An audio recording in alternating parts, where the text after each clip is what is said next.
안녕하십니까, 블룸버그 TV입니다. 자, 이번 영상은 어떤 내용이냐면 외국 자료를 좀 보다가 비트코인 관련 이 큰 흐름이 아주 잘 되어 있는 자료가 있길래 제가 여러분들한테 읽어드리려고 창을 펼쳤습니다.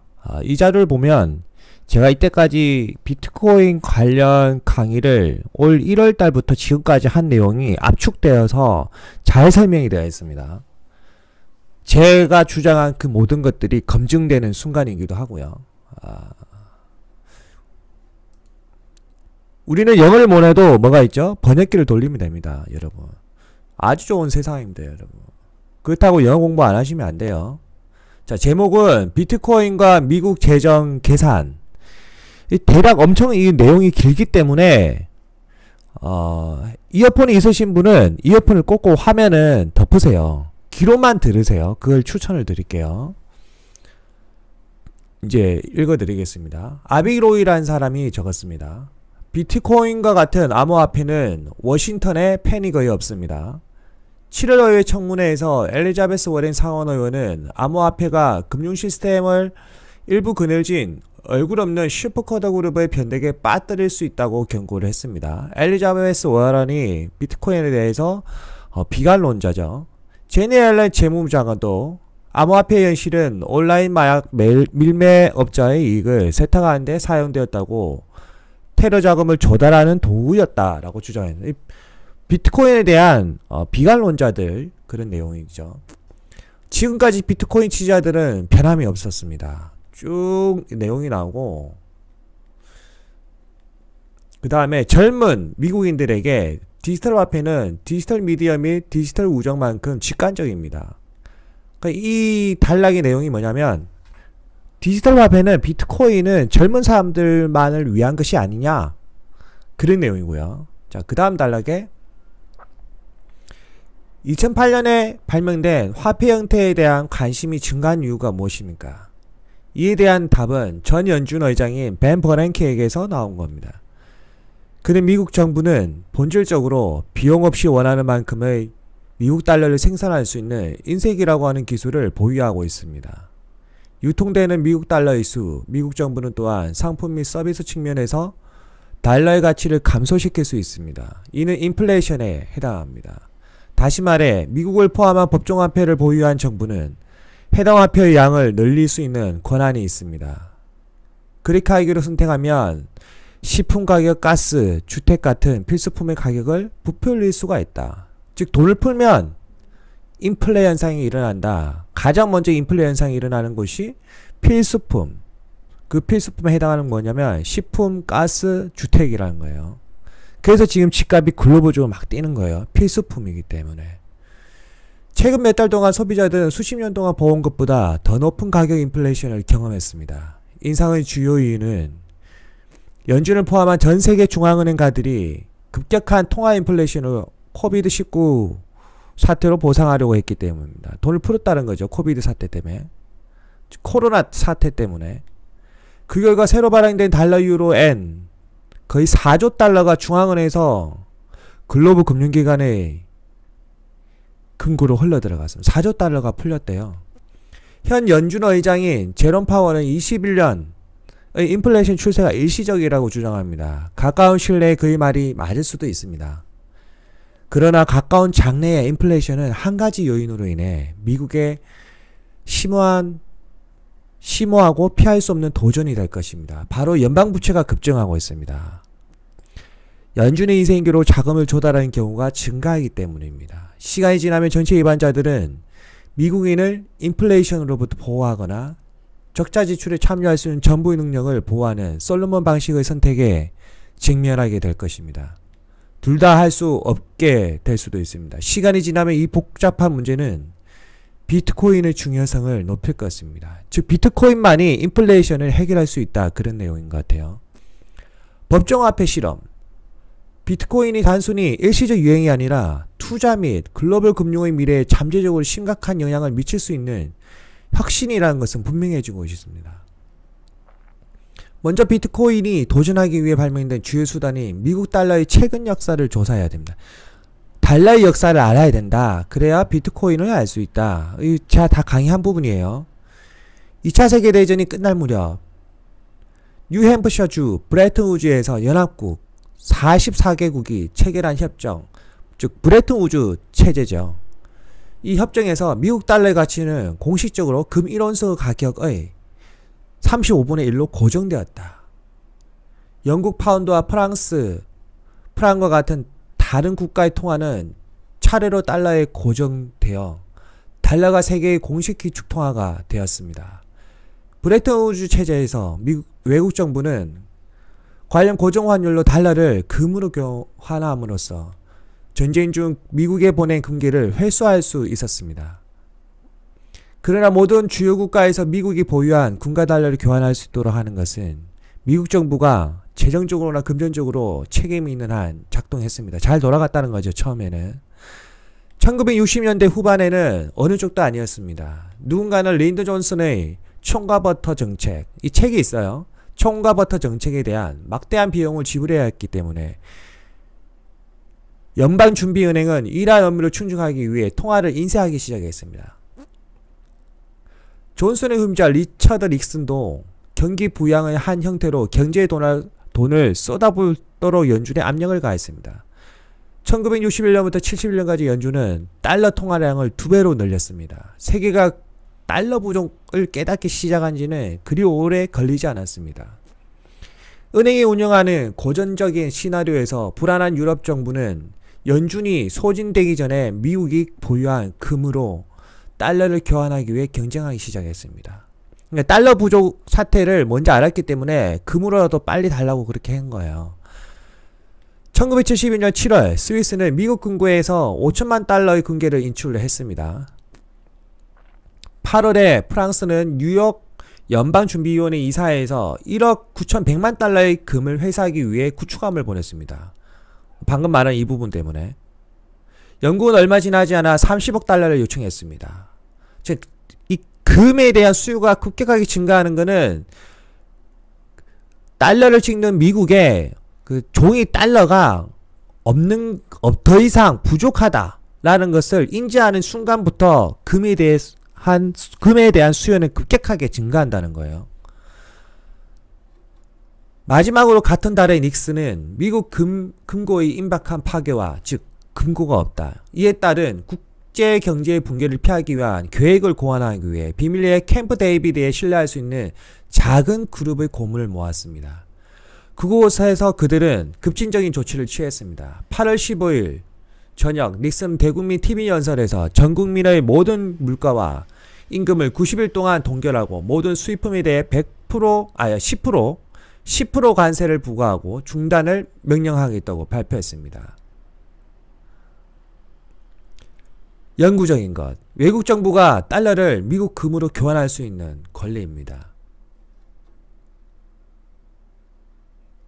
수십 개국이 관련된 협정을 일반적으로 폐기한 것이 세계 지도자들과 미국인들에게 충격을 줄 것이란 것을 알고 있던 닉슨은 이러한 변화가 세계 시장을 동요시키지 않을 것임을 시청자에게 재확인하기 위해 노력했습니다. 그는 시청자들에게 이 조치의 효과는 달러를 안정시키는 것이라며 달러는 오늘만큼 내일도 가치가 있을 것이라고 약속을 했습니다.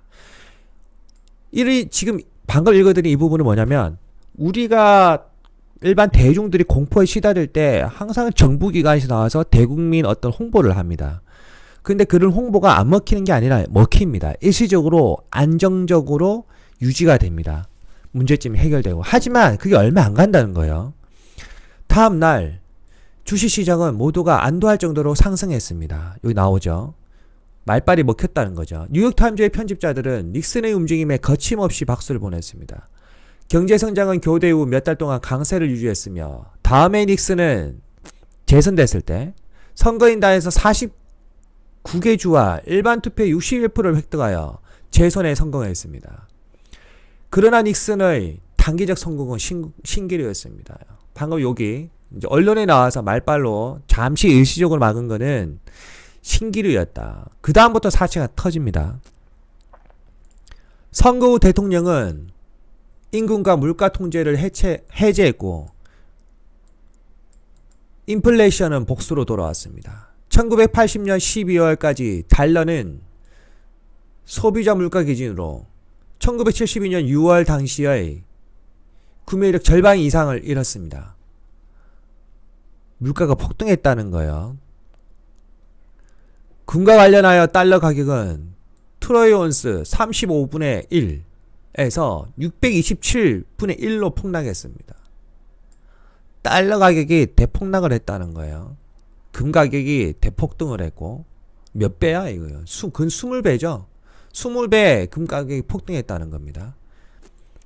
지미 카터는 종종 1970년대 후반의 대인플레이션에 대한 비난을 받기도 하지만 전 국가경제위원회의 레리 커들로 이사가 주장했듯이 진실은 두 자릿수 인플레이션을 촉발한 대통령은 닉슨이었습니다. 즉 닉슨 잘못이다 라고 말을 한 거예요. 1981년 폴 보커 연준어 의장은 주요 금리 벤치마크인 연방기금 금리를 19%로 인상했습니다. 깊은 경기 침체가 이어졌지만 인플레이션은 중단되었고 미국은 수십 년 동안 견고한 성장, 낮은 실업률, 낮은 소비자 물가 인플레이션을 경험했습니다. 금리를 19%로 쭉 올려버리니까 바로 해결이 되더라 이겁니다. 결과적으로 브레튼 우즈 체제나 근본위제 시대를 그리워한 사람은 거의 없습니다. 그러니까 대중들이 두 개 다 안 좋다 이거예요. 브레튼 우즈 체제도 문제가 있었고 근본위 체제 자체도 문제가 있었다. 오늘날의 경제체제는 현재의 시스템이 잘 작동하고 근본위제가 본질적으로 불안정하며 금의 반환을 옹호한 사람들이 괴짜라는 견해까지 가지고 있습니다.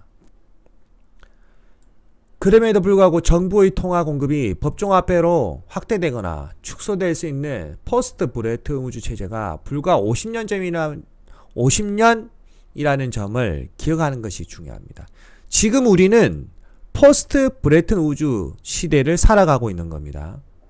1971년 이후에 태어난 우리들에게는 오늘날 돈이 작동하는 방식이 전혀 이상하지 않는 것처럼 보일 수가 있습니다. 저도 77년생이니까 지금 어떤 이게 경제 시스템이 이상한 것이 아닌 것처럼 보이죠. 그런데 이상한 거예요. 그러나 인간의 역사의 렌즈를 통해 볼 때 자유변동하는 글로벌 환율은 한 가지 치명적인 결함이 있는 전례 없는 경제적 실험으로 남아 있습니다. 지금 시대가 그렇다는 거예요. 제가 예전에 강조를 했죠. 신 필립스 곡선, 과거 필립스 곡선이 적용이 안 되고 신 필립스 곡선이 적용이 됐다. 실제로 그 시기는 1970년대부터다. 왜 그런지 강의 다 했죠. 포스트 브레튼 우즈 체제의 본질적인 속성은 적자 지출을 가능하게 한다는 것이다. 핵심은 적자 지출, 해당 국가가 적자 지출을 해도 상관이 없다 그거예요. 근본위제 하에서 국가는 근보유고를 고갈시키지 않고 대규모 재정 적자를 낼 수 없습니다. 닉슨의 1971년 위기가 유일한 예는 아닙니다. 예를 들어 1차 세계대전 중과 이후 적자 지출은 정부가 전쟁 부채를 조달하기 위해 줄어들고 있는 금 보유고를 사용했기 때문에 수많은 유럽 국가 독일의 경제적 혼란을 야기했습니다. 과거의 금은 정쟁 자금으로 쓰였어요. 그래서 제가 계속 말씀드렸잖아요. 스페인의 무적 함대가 영국을 쳐부수게 된 그런 자금전이 어디서 조달이 됐냐? 유대인이 가지고 있던 금이란 말이에요. 계속 강조를 했죠, 영상에서. 그 이야기예요. 이것도 동일한 내용이에요. 대조적으로 오늘날 미국은 만선적자를 운영하기가 비교적 쉽습니다. 2008년 10조 달러,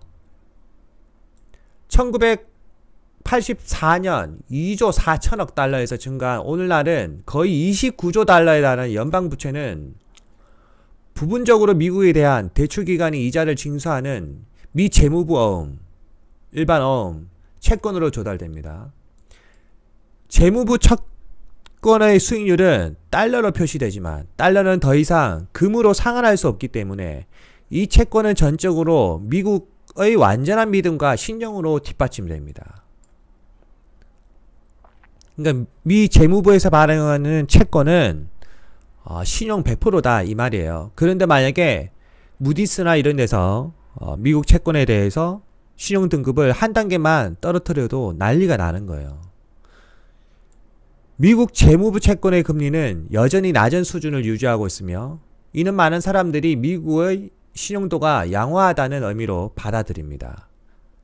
신용도가 높은 소비자가 모기지 및 신용카드에 대해 더 낮은 이자율을 누리는 것처럼 신용도가 높은 국가에서는 일반적으로 발행한 채권에 대해 더 낮은 이자율을 누리게 됩니다. 결과적으로 대공황 이후 낮은 인플레이션과 제로에 가까운 이자율로 인해 좌파 다수는 기존 규칙이 더 이상 적용되지 않으며 재정 적자에 대한 우려가 무용지물이라고 주장하게 되었습니다. 이 견해를 지지한 사람들은 도널드 트럼프와 조 바이든 대통령 아래 통과된 대규모 경기부양책에 대해 정부의 차입 능력에 영향을 미치지 않으면서 연방적자와 부채를 총 4조 6천억 달러 증가시켰습니다. 새로운 적자는 문제가 되지 않는다는 이야기의 극단적인 버전은 미국이 자체 통화를 통제하기 때문에 연방정부가 무한한 권한을 가지고 있다고 주장하는 현대통화 이론의 옹호자들로부터 나오는 겁니다. 이 글이 뭐냐면 제가 계속 강조하잖아요. 결국에는 대통령이 큰 틀을 유지를 하지만 실제적으로 대통령의 사고를 지배하는 거는 대통령한테 보고서를 올리는 정책 학자들이다. 그래서 연구 보고서를 봐야 미래를 알 수 있다. 제가 계속 강조를 하는 거예요.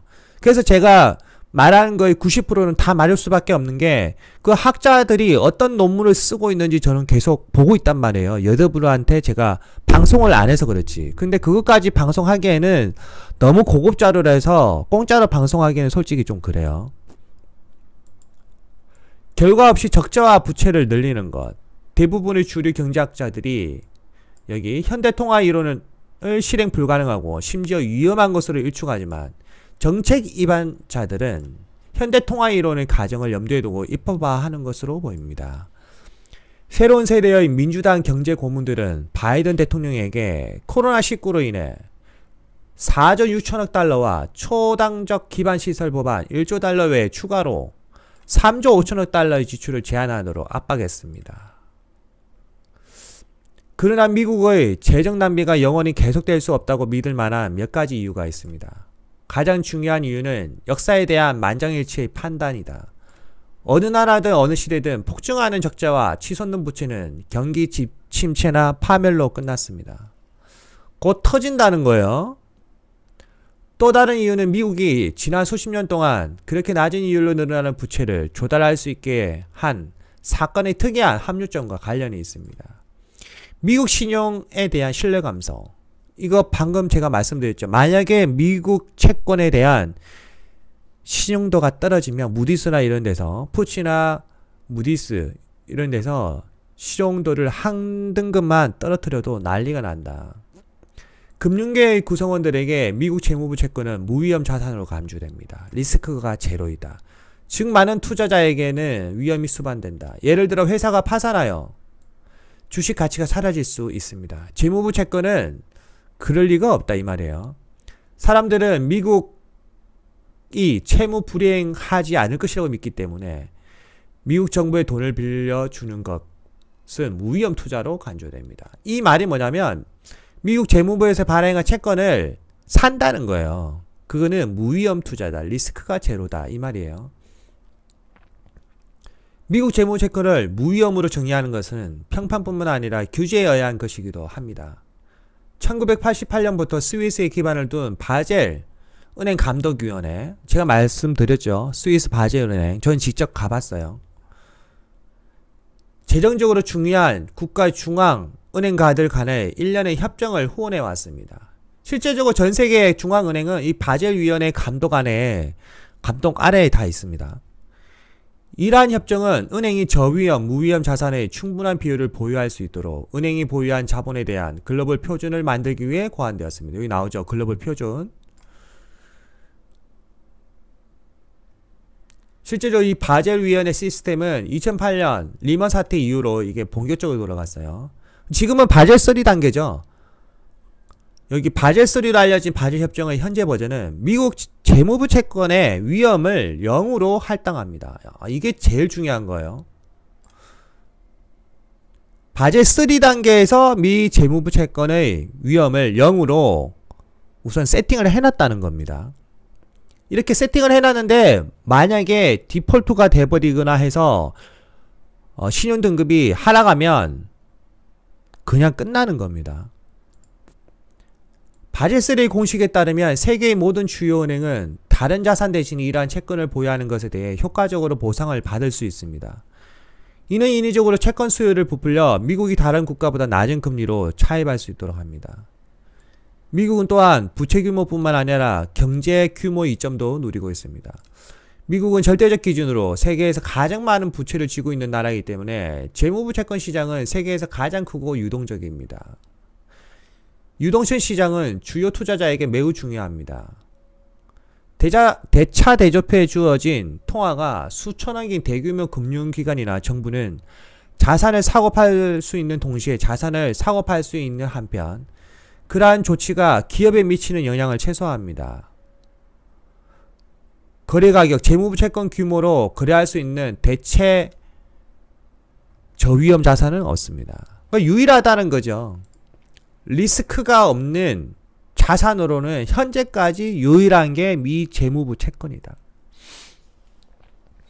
무위험 자산과 같은 채권의 상태와 이에 따라 급증하는 지출을 충당하는 데 필요한 자금을 차입할 수 있는 미국의 능력은 미국의 신용도에 대한 투자자의 신뢰도에 달려 있습니다. 제가 말씀드렸죠. 이 자본시장의 핵심은 뭐다? 신뢰도다. 신뢰도. 불행하게도 미 재무부 채권 시장에 대해 연준의 간섭으로 인해 금융기관이 미국 재정 상황을 자신있게 볼 수 있는지 여부를 판단하는 우리의 능력이 흐려졌습니다. 그 신뢰도가 깨지려고 한다 이 말입니다. 1990년 빌 클린턴의 고문들은 적자 축소를 우선시했는데 이는 주로 국채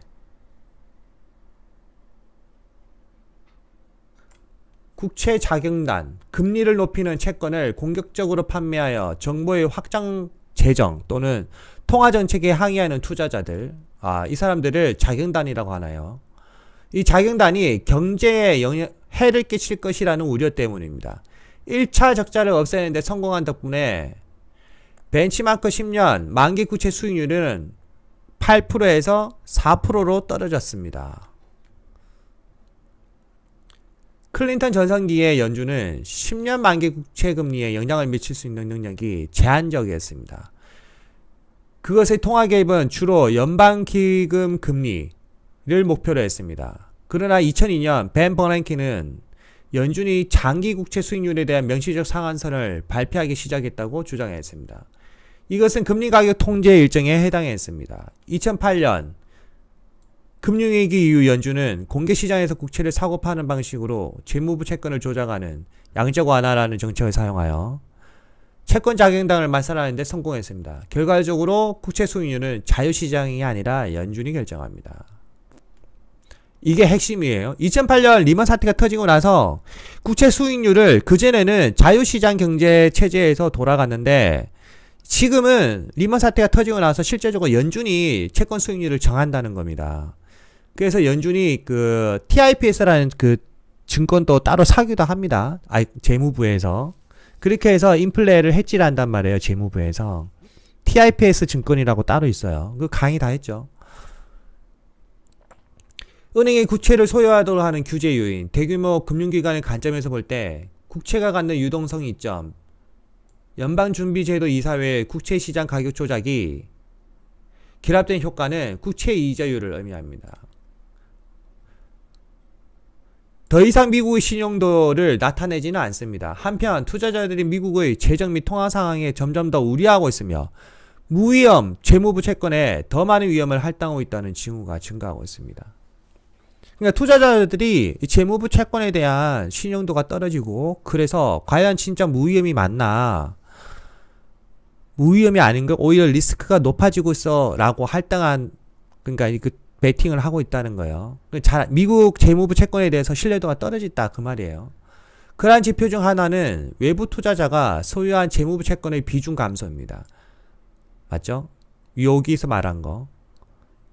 외부 투자자가 재무부 채권을 이제 안 사들이고 있다는 거예요. 그래서 지금 채권 수익률이, 자, 이거 잠시만 짚어드릴게요. 안 사라지겠지? 제가 예전에 3월달에 그 블룸버그 개몽방을 운용을 할 때 그때 한 30몇 명이 있었죠. 이것도 강의 다 했었던 거예요. 미 재무부가 미국 채권 수익률이 지금 1.639예요. 근데 이게 1.7%가 딱 돼버리잖아요. 그러면 바로 터져버려요. 바로 터진다고. 그럼 얼마 안 남았잖아요.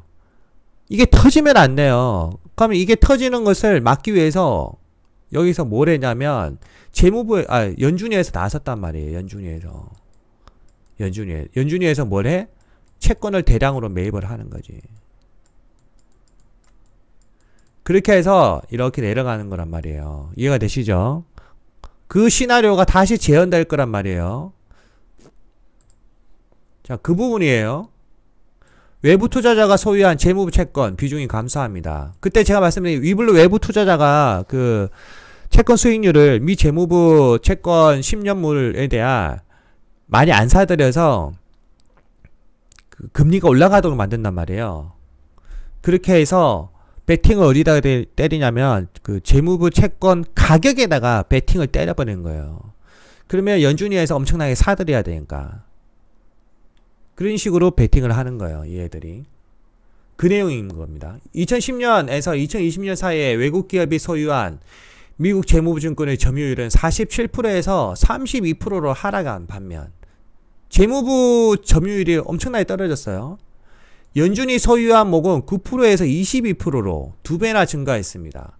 간단히 말해서 외국 투자자들은 미국 정부 부채 매입을 줄임으로써 연준이 차익을 메우고 가격을 올리기 위해 자체 채권 매입을 늘리도록 강요하고 있습니다. 지금 시장이 투기 자본에 의해서 미국 그 채권 시장이 조작되었다는 거예요. 이거를 제가 계속 강조를 했죠. 그때도. 그게 이제 한 번 더 터질 거예요. 의회가 연방부채의 궤적을 줄이지 않는 한 미국의 통화정책은 피할 수 없는 악순환에 빠져 있습니다. 증가하는 부채로 인해 재무부는 더 많은 양의 재무부 채권을 발행해야 하지만 이러한 채권에 대한 시장 수요는 증가하는 공급을 따라잡을 수가 없습니다. 즉 미국에서 채권을 계속 발행을 하는 것보다 사는 수요가 없다는 거예요. 왜? 리스크가 과연 제로이냐에 대한 의문점이 생기기 시작했으니까. 금리 급등을 피하기 위해 연준은 초과 공급되는 구체를 흡수하기 위해 새로운 미국 달러를 발행을 해야 됩니다. 결과적으로 통화 인플레이션은 소비자 물가를 상승시킬 것입니다. 물가가 상승할 수밖에 없다. FED, 즉 연준이의 통화 공급의 극적인 확장을 칭찬하는 사람들은 그것이 소비자 물가 인플레이션에 영향을 미치지 않는다고 주장합니다. 그리고 언뜻 보기에 그들은 요점이 있는 것처럼 보입니다. 2008년 1월 M2 통화량요. M2 통화량이 7조 5천억 달러였습니다.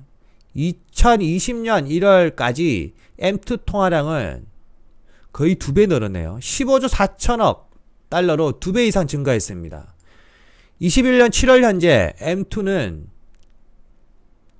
20조 5천억 달러로 13년 전 거의 3배입니다. 맞죠? 여기 그러니까 리먼 대비 3배죠.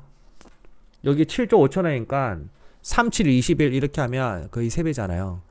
같은 기간 동안 미국 GDP의 50%만 근데 이렇게 통화량은 3배가 늘었는데 통화량이 늘었으면 GDP도 3배가 늘어야 되는데 하지만 미국 GDP는 50%만 증가했다 이 말이에요. 그래서 미국이 발행하는 채권에 대한 의문점이 생기기 시작했다. 이 연결이 되죠. 그러나 2000년 이후로 널리 사용되는 인플레이션 벤치마크인 모든 도시의 소비자에 대한 소비자 물가지수 CPI 평균 성장률은 2.25%로 낮은 수준을 유지하고 있다. 이 뭐가 안 맞다는 거예요. 맞죠? 돈은 2008년 이후로 3배나 풀렸는데 CPI 소비자 물가지수는 2.25%다. 이게 안 맞다. 어떻게 이럴 수가 있냐. 그 해답은 시간이 지남에 따라 엇갈린 통화 인플레이션과 물가 인플레이션 사이의 디커플링이 있다. 그러니까 여러분들은 인플레이션 하면 물가 인플레이션만 생각하시지만 실제적으로는 통화 인플레이션도 생각을 하셔야 한다. 이거 계속 강조했던 거죠. 그래서 이 통화 인플레이션을 제어하기 위해서 나타난 게 뭐야? 비트코인 명목 화폐는 그러니까 명목금리는 실질금리 더하기 인플레이션율. 계속 강조를 했죠. 그게 이 말이에요. 이 전체를 해석할 수 있는 공식이에요. 2008년에 연준은 연방준비제도에, 그러니까 연준위에 돈을 보관하는 은행에 이자를 지급하기 시작했고, 이는 물가 인플레이션을 유발하는 방식으로 더 넓은 경제에 돈을 빌려주는 은행의 요인을 줄여 주었습니다. 그러나 이러한 차이의 주된 이유는 CPI 위에 소비자 물가지수와 같은 기존 측정이 통화 인플레이션이 국내 물가에 영향을 미치는 방식을 정확하게 포착하지는 못했습니다.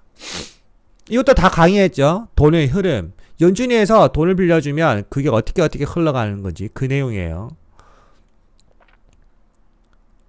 미국과 같은 크고 다양한 국가에서 다양한 사람들과 산업이 다양한 방식으로 가격 인플레이션을 책정한다, 경험한다.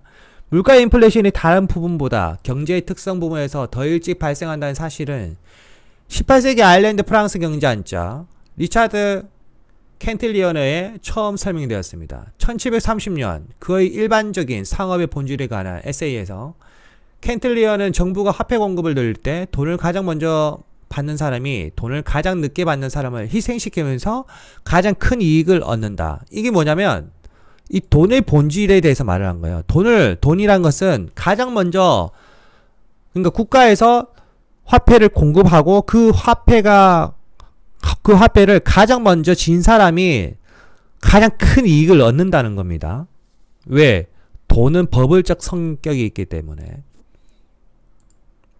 20세기에 프리드리 하이에크는 화폐 인플레이션의 실질적인 피해는 매우 불규칙한 순서와 매우 다른 정도로 연속적으로 변하는 다양한 가격에 대한 차등 효과에 기인한다고 했습니다. 오늘날 맥락에서 새로 발행된 화폐의 직접적인 수혜자는 그것을 가장 적게 필요로 하는 사람들입니다. 새로운 달러는 은행으로 보내져 신뢰도가 높은 기업, 즉 투자기금, 기업, 부유한 개인에게 대출이 됩니다. 이게 중요한 거예요. 달러를 찍으면 은행으로 보내지고 그 은행에서는 누구한테 먼저 대출해 줍니까? 여러분들이 아니에요. 기금이나 기업, 돈 많은 사람한테 먼저 대출을 해주고 그 다음에 일반 시민들한테 가요. 그래서 시민들은 갑자기 부유한 사람이 될 수가 없어요. 구조적으로. 결과적으로 미국 통화 인플레이션의 가장 큰 영향은 금융기관과 부유한 사람들이 구매하는 자산의 종류, 그 종류는 주식, 채권, 부동산, 벤처 캐피털 등에 있습니다. 여기 딱 나오죠? 금융기관과 부유한 사람들이 가장 먼저 돈을 쥐고 그 돈으로 가장 먼저 하는 게 뭐죠? 대표적으로 SPS 500 기업들 사고, 그 다음에 미국 채권 사고, 그 다음에 부동산, 그 다음에 벤처 캐피털 딱 나오잖아요. 그래서 여러분들이 주식이 뜨면, 해당 국가의 주식이 뜨면 부동산이 뜰 수밖에 없다는 거예요. 이것이 SPX, 그러니까 S&P 500 기업의 주가 수익 비율이 사상 최고인 이유입니다. 그 부분이 지금 나와 있어요. 자, 건전한 돈. 이때까지는 불건전한 돈은 이었는데 이제는 건전한 돈이 돌아왔다. 그게 비트코인이라는 거예요. 사토시 나카모토가 2000년대 초반에 증가하는 미국 달러 및 기타 화폐 통화에 대해 심각하게 우려했습니다. 이거 다 아는 내용들. 여기 부분은 비트코인의 역사 그런 부분에서 다 아는 내용들에 대해서 적혀 있습니다. 그럼 이 부분은 좀 패스를 하고요. 여기 이거 읽어드릴까요? 금의 가장 큰 장점은 공급이 천천히 꾸준히 증가한다. 금의 공급량이 제한되어 있다는 것은 거짓말입니다, 여러분. 금은 공급량이 늘어나긴 늘어나는데 아주 천천히 늘어납니다. 그리고 정치인이 조작할 수 없다. 달러는 조작이 가능하다 이거예요. 위에 채권으로 재무부에서 발행하는 채권으로 그 달러를 조작할 수 있단 말이에요. 방금 말씀드렸죠. 금이 통화의 기초로서 임의적인 선택인 것처럼 보일 수 있지만 금은 가치를 저장하고 교환하는데 그러니까 금에 대한 장점이 나와 있어요. 금은 잘라서 사용도 가능하고 그 다음에 국가 구분 없이 돌아다닐 수도 있다. 그런 부분. 자, 그런 장점들이 나와 있어요. 여기까지는.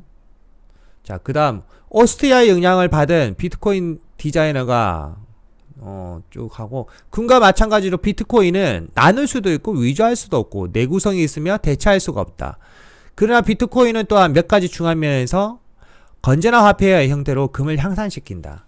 첫째, 여기 한 5-6개는 비트코인에 대한 장점이에요. 읽어드릴게요.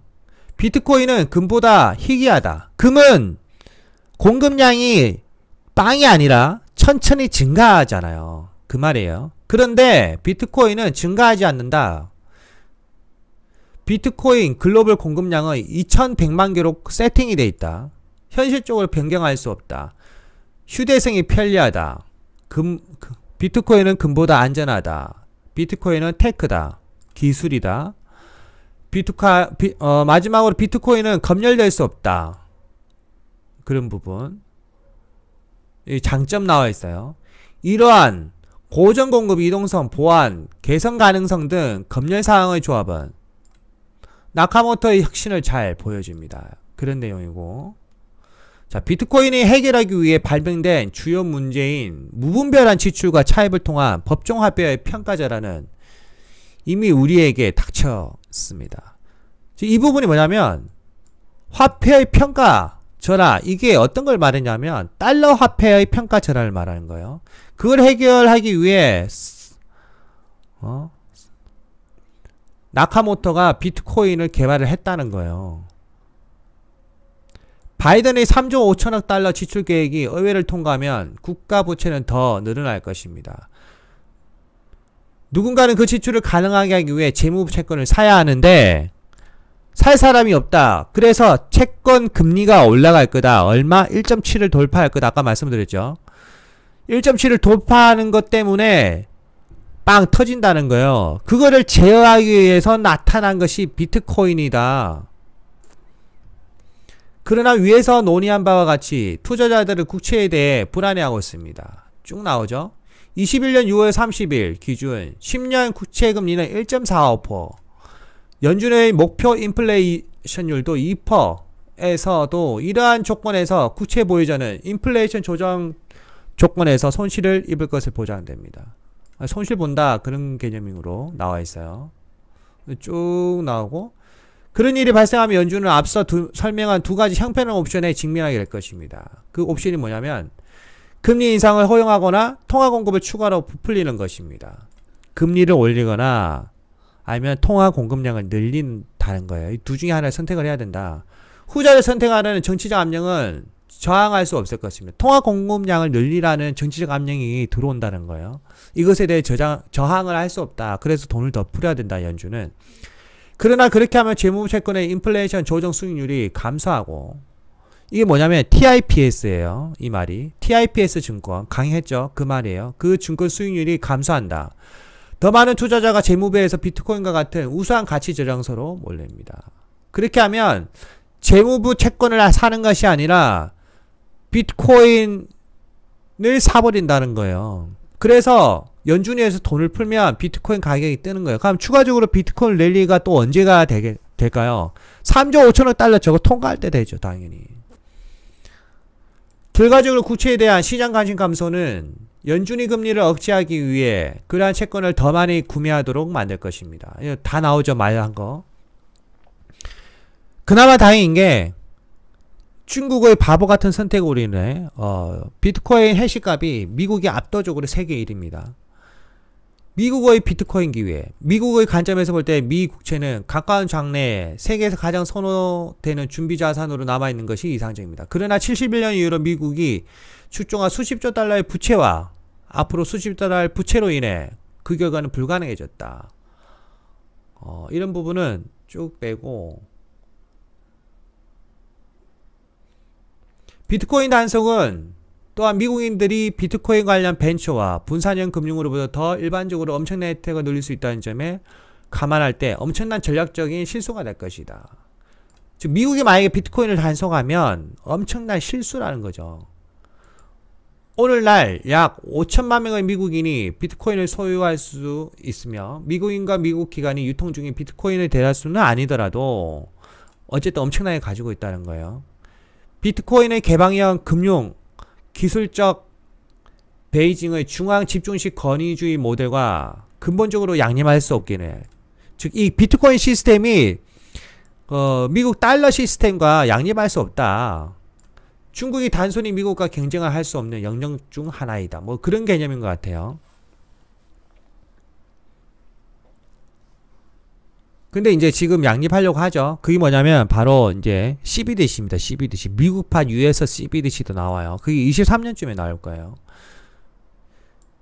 주요 장학개혁 계획이 없다면 재무부 채권을 다시 위대하게 만들려는 선의 노력은 실패할 가능성이 큽니다. 불가피한 상황을 미연에 방지하기 위해 필사적으로 비트코인을 제한하는 대신 연방정책 입안자들은 치정학적으로 중립적인 준비자산으로서 비트코인의 역할을 수용하는 것이 좋습니다. 미국이 비트코인 기반 부일자리 혁신을 출자하는 데 있어서 계속해서 세계를 주도하도록 노력합니다. 미국인들이 정부 주도 인플레이션으로부터 자신을 보호하기 위해 계속 비트코인을 사용할 수 있도록 해야 합니다. 이 다 알고 있는 부분이죠.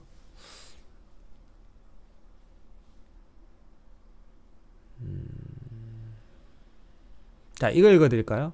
어웨이는 비트코인 최고의 사업과 같은 많은 고가치 암호화폐 사업을 해외로 몰아가는 최근 초근단적 기반 시설 법안과 관련된 잘못된 표현을 법안을 명확히 해야 됩니다. 재무부는 보유금의 일부를 비트코인으로 교체하는 것을 고려합니다. 이거 제가 말씀드렸죠. 만약에 재무부 보유금을 비트코인으로 교체하는 시스템만 가능하다면 비트코인은 난리가 나는 거예요, 여러분. 근데 이거 될까 안 될까요? 100% 됩니다. 이 움직임은 부서의 전체 대차 대조표에 거의 위험을 초래하지 않고 형식적인 블록체인 부분에 긍정적인 신호를 보내며 미국이 비트코인의 성장으로부터 혜택을 받을 수 있도록 합니다. 비트코인의 가치가 금과 미국 달러에 대해 계속해서 강하게 평가된다면 그러한 움직임은 재무부를 지지하고 통화 인플레이션의 필요성을 줄이는데 도움이 될 것입니다. 여기 나오잖아요. 자, 핵심은 뭐냐면 이 비트코인으로 금을 살 수 있는 시스템만 만들어 놓으면 달러를 해야지 않는다는 거예요. 그리고 대외적으로 재무부에 대한 신뢰성을 올린다. 그거예요. 마지막으로 미국 달러의 디지털 버전화가 이게 나왔죠. US CBDC. 관련하여 정책 입안자들은 시진핑이 아닌 프리디 하이에크의 조언을 따라야 합니다. 중국은 화폐 시스템에 대한 정부 통제를 강화하기 위해 2022년 베이징 동계올림픽에서 블록체인 기반 디지털 위안화를 공개할 준비가 되어 있습니다. 이거는 이제 중국판 CBDC 말하는 거고, 제롬 파월과 다른 서방중앙은행가를 중국의 주도권을 불허하고 뒤처지는 것에 대해 안타까워했습니다. 그러나 미국인들은 중앙은행 CBDC 개발에 강력히 반대합니다. 그러한 통화는 전통적인 저축과 당장 예금을 쓸모없게 만들어서 지역은행을 쓸어버릴 수 있습니다. 게다가 CBDC의 권한을 받은 FED는 모든 소비자의 금융거래에 대한 정확한 정보를 산더미처럼 추적할 것입니다. 이건 미국인들의 중대한 위협이 될 뿐만 아니라 어웨이는 연방준비제도 이사회가 가상화폐를 발행할 권한을 갖지 않도록 해야 합니다. 쭉 나오죠. 이건 뭐냐면 이거 다 강의한 건데, 우선 만약에 US CBDC 시스템이 나오면 이 CBDC 핵심은 뭐냐면 일반 시민들의 데이터 값을 다 가지고 있단 말이에요. 그리고 여러분은 안 믿기시겠지만 제가 보는 자료들에 의하면 이 CBDC 시스템은 글로벌적으로 사용기간이 정해져 있습니다. 팩트가. 그래서 강제적으로 소비가 일어나는 거예요. 그게 주 원인인데 그런 내용은 없네요. 어떤 자유민주주의 시장 경제에서 개인의 자유성이 박탈을 당한다, 그런 거예요. 그거에 대해서는 미국인들조차 반대를 한다. 하지만은 큰 흐름은 CBDC 시스템으로 돌아갈 수밖에 없습니다. 자, 그 다음 읽어드릴게요. 최상의 시나리오에서 비트코인의 부상은 미국이 재정 방식을 개선하도록 동기를 부여할 것입니다. 어웨이가 2017년에 법인 세율을 낮추어 미국 기업의 해외 이전에 대한 인센티브를 줄인 것처럼 비트코인 주도의 통화 경쟁은 미국 정치 입안자들이 연방 지출의 지속 불가능한 성장을 해결할 수 있도록 압박할 수 있습니다.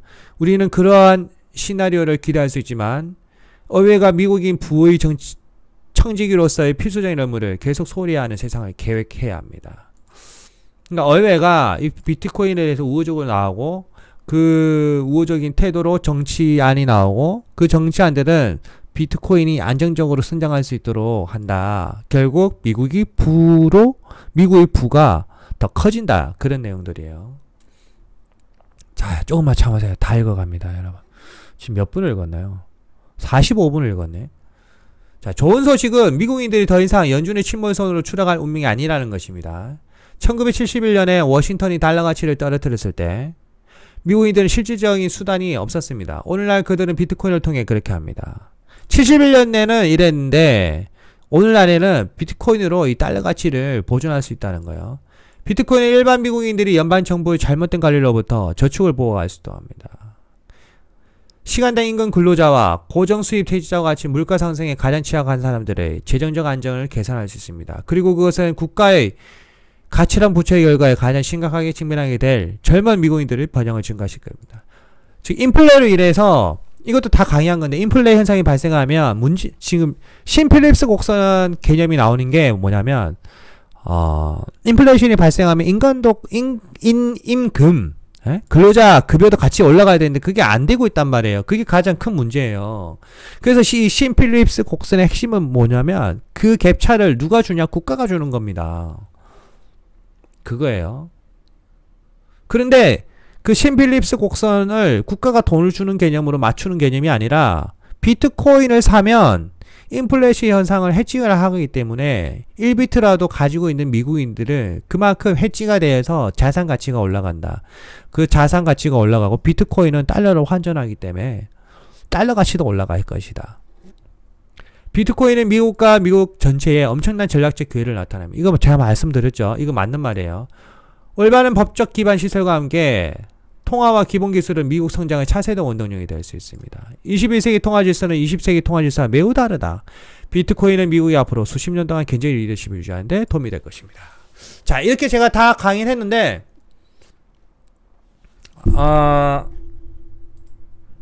제 강의를 계속 들으신 분은 아실 거예요. 자, 이거 한 번 더 말씀드릴게요. 이거 중요합니다. 미국 10년물 국채금리 지금 현재 1.639인데 이게 그 예전에 한 3월달쯤에 1.70인가? 그까지 올라갔단 말이에요. 그래서 그거 가기 전에 제가 저희 오픈채방 블룸버그 개몬스쿨 버전 2 시즌 2 제가 열어서 사람도 한 의사 선생님도 있었고 많은 사람도 있었죠.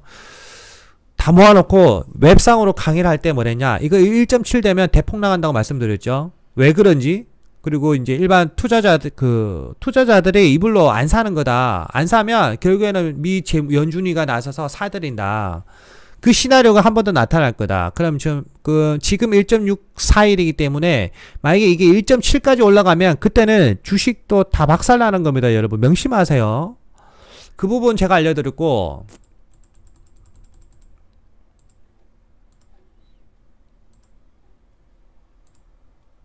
이거 한 번 더 제가 말씀을 드리는데 꼭 알아야 돼요. 명목금리는 실질금리 더하기 인플레이율, 이게 아주 진짜 초등학생도 안 되는 그런 딱 짧은 세 글자지만 이게 엄청난 거예요. 여러분 경제학 모든 거를 함축하고 있어요. 이 공식을 정확하게 세팅하기 위해서 온갖 금융상품이 다 나오는 거예요. 이 인플레이션을 재무부에서 제어하기 위해서 나오는 게 TIPS 증권이에요. TIPS 맞죠? TPIS인가? TIPS인가? TIPS를 알고 있는데 어쨌든 TIPS가 맞을 거예요. 이 증권이에요. 이걸로 해지를 한단 말이에요. 그런데 중요한 거는 이 수치값이 내려가잖아요. 마이너스로 돌입하면 어떻게 돼? 금 가격이 폭등합니다. 금 가격이. 이 개념을 꼭 아셔야 돼요. 이거 두 개. 자, 50분 강의인데 제가 이렇게 계속 말을 하다 보니까 버벅거리는 것도 있지만 그래도 많은 도움이 됐을 거라고 생각합니다. 비트코인이 왜 중요한지 아시겠죠? 역사를 알아야 된다. 금융의 역사를 꼭 아셔야 지금 현재의 상황을 이해를 할 수가 있습니다. 여러분 모든 변화는 똑같이 안 찾아와요.